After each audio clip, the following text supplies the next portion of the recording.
Hi எல்லாருக்கும், welcome to let's cook with Aung channel. இன்றைக்கி நம்ம பார்க்க போகிற ஒரு ரெசிபி கிராமத்து ஸ்டைலில் ஒரு மட்டன் குழம்பு. நல்லா சின்ன வெங்காயம் தக்காளி எல்லாத்தையும் வணக்கி அரைச்சி செய்கிற ஒரு சூப்பரான மட்டன் குழம்பு. இட்லி, தோசை, சாப்பாடு, சப்பாத்தி, பரோட்டா நீங்கள் எதுக்கு வேணாலும் தொட்டு சாப்பிட்லாம். சூப்பராக இருக்கும். அதே தண்ணி குழம்பு வச்சுட்டு அதில் இருக்கிற மட்டன் பீஸை மட்டும் எடுத்து பெப்பர் தூக்கலாக போட்டு ஒரு வறுவல் செஞ்சு சாப்பிட்டா சண்டே பர்ஃபெக்டாக இருக்கும். எப்படி செய்கிறதுன்னு பார்க்கலாமா? பேனில் 1 டேபிள் ஸ்பூன் எண்ணெய் சேர்த்திட்டு சின்ன வெங்காயம் 250 கிராம்லேருந்து 220 கிராமுக்குள்ளே இருக்கிற அளவுக்கு நான் சேர்த்திருக்கேன். 2 பெரிய தக்காளி ரெண்டையும் சேர்த்து நல்லா வணக்கி விட்டுக்கோங்க. இது ரெண்டுமே ஒரு 70% வேகிற அளவுக்கு வணக்கி விட்டால் போதும். இப்போ மசாலாஸ் 6 ஸ்பூன் மல்லித்தூள், 4 ஸ்பூன் வரமிளகாய்த்தூள், நம்ம வீட்டில் அரைச்ச சாம்பார் பொடி இருக்கும்ல அது ஒரு 2 ஸ்பூன் எல்லாத்தையும் சேர்த்திட்டு அடுப்பை ஆஃப் பண்ணிடுங்க. மசாலா சேர்த்திட்டு ரொம்ப வணக்க வேண்டாம், அந்த சூட்டுலேயே அது வெந்தால் போதும். இது ஆறுனதுக்கப்புறம் தண்ணி சேர்த்தி நல்லா ஃபைன் பேஸ்ட்டாக அரைச்சி வச்சுக்கலாம். இப்போது ஒரு ப்ரெஷர் குக்கரில் 2 டேபிள் ஸ்பூன் கடலெண்ணெய் நான் சேர்த்திருக்கேன். இதில் ஹோல் ஸ்பைசஸ் சோம்பு, கிராம்பு, பட்டை, ஏலக்காய், பிரியாணி இலை இது எல்லாமே சேர்த்திட்டு ஒரு 2 டேபிள் ஸ்பூன் இஞ்சி பூண்டு பேஸ்ட்டையும் சேர்த்து நல்லா வணக்கி விட்டுக்கோங்க.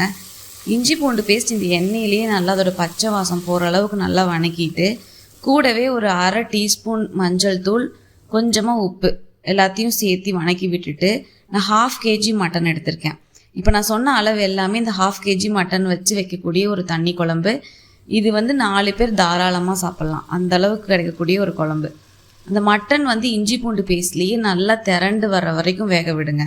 கிட்டத்தட்ட மட்டனோட அந்த ரா ஸ்மெல் எல்லாமே இந்த இஞ்சி பூண்டு பேஸ்ட்லேயே வணங்கி அது திரண்டு வரணும். அந்த அளவுக்கு இந்த இஞ்சி பூண்டு பேஸ்ட்லேயே வேகணும்.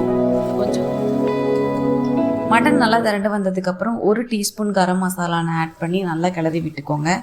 இப்போ இதுலேயே நம்ம ஏற்கனவே அரைச்சி வச்சுருப்போம்ல பேஸ்ட்டு, அதுவும் இந்த குழம்புக்கு எவ்வளோ தண்ணி தேவையோ அந்த அளவுக்கு தண்ணியும் சேர்த்து நல்லா கலக்கி விட்டு மூடி போட்டு ப்ரெஷர் குக் பண்ண விட்டுடுங்க. மட்டன் எந்த அளவுக்கு வேகணுமோ அந்த அளவுக்கு நீங்கள் ப்ரெஷர் குக் பண்ணி எடுத்துக்கோங்க.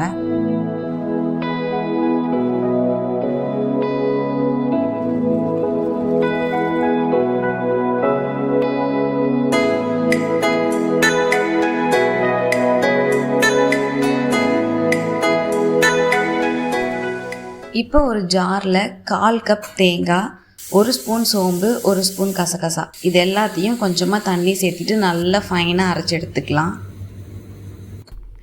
இப்போ ப்ரெஷர் குக் பண்ணின மட்டன் வெந்துருச்சான்னு செக் பண்ணிவிட்டு மறுபடியும் ஸ்டவ் ஆன் பண்ணி கொஞ்சம் கொதிக்க விடுங்க. இதில் நம்ம அரைச்சி வச்ச தேங்காய் பேஸ்ட்டையும் ஆட் பண்ணி தண்ணி எவ்வளோ தேவையோ அதையும் ஆட் பண்ணி கொதிக்க விடுங்க. நீங்கள் தண்ணியாட்ட வேணும்னாலும் இந்த குழம்பு தண்ணியாட்ட வச்சுக்கலாம், இல்லை கெட்டியாக வேணும்னாலும் வச்சுக்கலாம். டேஸ்ட்லலாம் எந்த டிஃப்ரென்ஸுமே தெரியாது.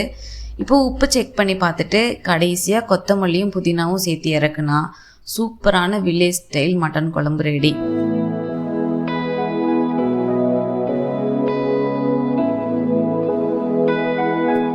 இந்த குழம்புலேருந்து மட்டனை மட்டும் தனியாக எடுத்து பெப்பர்லாம் தூக்கலாக போட்டு ஒரு வறுவல் செஞ்சுருக்கேன். இதோட ரெசிபியை நான் ஷார்ட்ஸில் அப்லோட் பண்ணியிருக்கேன். இந்த ரெசிபி வேணுங்கிறவங்க அதோட லிங்க் நான் டிஸ்கிரிப்ஷன் பாக்ஸில் கொடுத்துருக்கேன், செக் பண்ணி பார்த்துக்கோங்க. இன்னும் இந்த மாதிரி நிறைய ரெசிபீஸ்க்கு லெட்ஸ் குக் வித் ஆங் சேனலை சப்ஸ்கிரைப் பண்ண மறந்துடாதீங்க. See you all in my next video. Enjoy cooking.